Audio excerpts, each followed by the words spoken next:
So good one. Hello everyone. So last few days I was quite busy in my exams and I was not able to read the book which I have a streak of it of 11 or 12 days. I don't remember it. But yeah, so I am restarting it and I'm restarting and resuming it from the chapter 6 I was reading, and the context cue was remaining in that one. So I will start reading, and I will make sure that I will be consistent throughout this month and later also, because now I have time. Now I am in fourth year. Yeah, I am confident that I will pass for sure. So I can say that now I'm fourth year and I have a lot of time, because I have not got any internship till now and I'm trying to get it. Yes. So hard days. Yeah. So let's continue. That's the same pen. I have cleaned it properly. Yeah. So let's start with the context cue. So the context is the cue.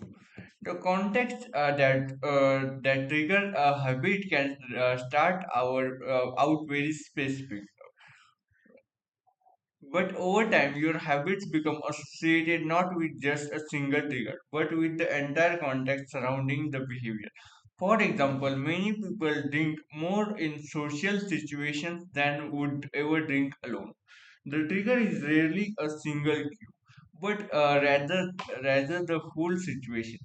Watching your friends order drinks, hearing the music at the bar, seeing the beers on the tap.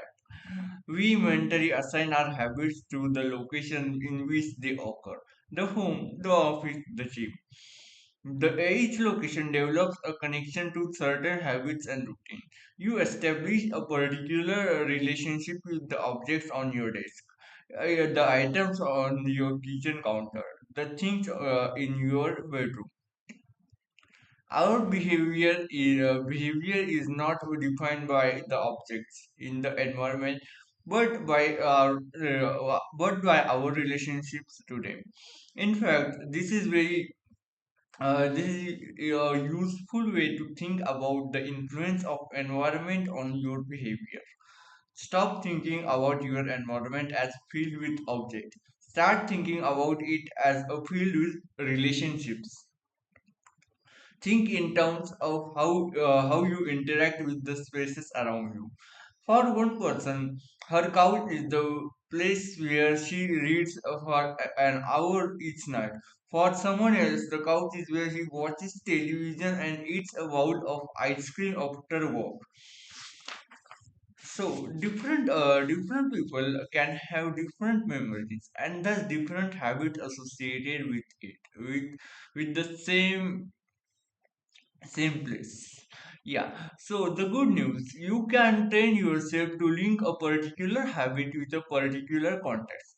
In one study, scientists instructed insomniacs, like those who have sleep deprived problem, insomniacs, to get into bed only when they were tired. If they couldn't fall asleep, they were told to sit in a different room until they become sleepy. Over time, subjects began to associate the context of their bed with an action of sleeping, and it became easier to quickly fall asleep when they climbed in bed. Their brains learned that sleeping, not browsing on their phone, not watching television, not staring at the clock, was the only action that happened in that room. The power of context also reveals an important strategy. Habits can be easier to change in new environment. It helps to escape a subtle triggers and cues that nudge you toward current habits. Go to a new place, a different coffee shop, a bench in the park, a corner of a room you seldom use, and create a new routine there. It's easier to associate a new habit with a new context than to build a new habit in the face of competing cues. It can be difficult to go to bed early if you watch television in your bedroom each night. It can be hard to study in the living room without getting distracted if that's where you always play video games. But when you step outside your normal environment, you leave your behavior bias. You aren't battling old environmental cues, which allows new habits to form without interruptions. Want to build more creatively? More move to a bigger room, a rooftop patio, or a building with expansive architecture. Take a break from the space where you daily work, which is linked to your current thought patterns. Trying to eat healthier, it's likely that you shop on autopilot at your regular supermarket. Try a new grocery store. You may find it easier to avoid unhealthy food when your brain doesn't automatically know where it is located in the store.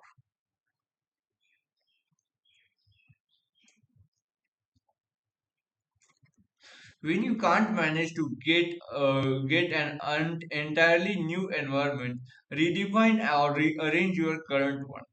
Create a separate space for work, study, exercise, entertainment, and cooking.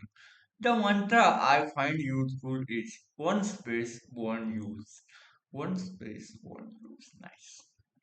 When I started my career as an entrepreneur, I would often work from my couch or at the kitchen table. In the evenings, I found it very difficult to stop working. There was no clear division between the end of work time and the beginning of personal time. Was the kitchen table my office or space where I ate meals? Was the couch where I relaxed or where I sent emails? Everything happened in the same place. A few years later, I could finally afford to move to a home with a separate room for my office. Suddenly, work was something that happened in here, and personal life was something that happened out there. It was easier for me to turn off the professional side of my brain when it was clear dividing the line between work life and home life. Each room had a primary use, and the kitchen was for cooking, the office was for working. Whenever possible, avoid mixing the context of one habit with other. When you start mixing contexts, you start mixing habits, and the easier ones usually win out. This is one reason why the versatility of modern technology is both a strength and a weakness. You can use your phone for all sorts of tasks, which makes it a powerful device. But when you can use your phone to do nearly anything, it becomes hard to associate it with one task. You want to be productive, but also conditioned to browse social media, check email, and play video games whenever you open your phone. It's a mismatch of cues. You may be thinking, you don't understand. I live in New York City. My apartment is the size of my size of a smartphone. I need each room to play multiple roles. Fair enough. If your space is limited, divide your room into activity zones. A chair for reading, a desk. Oh, sorry. Chair for reading, a desk for writing, a table for eating. You can do same with your digital spaces. I know a writer who uses his computer only for writing, his tablet only for reading, and his phone only for social media and texting.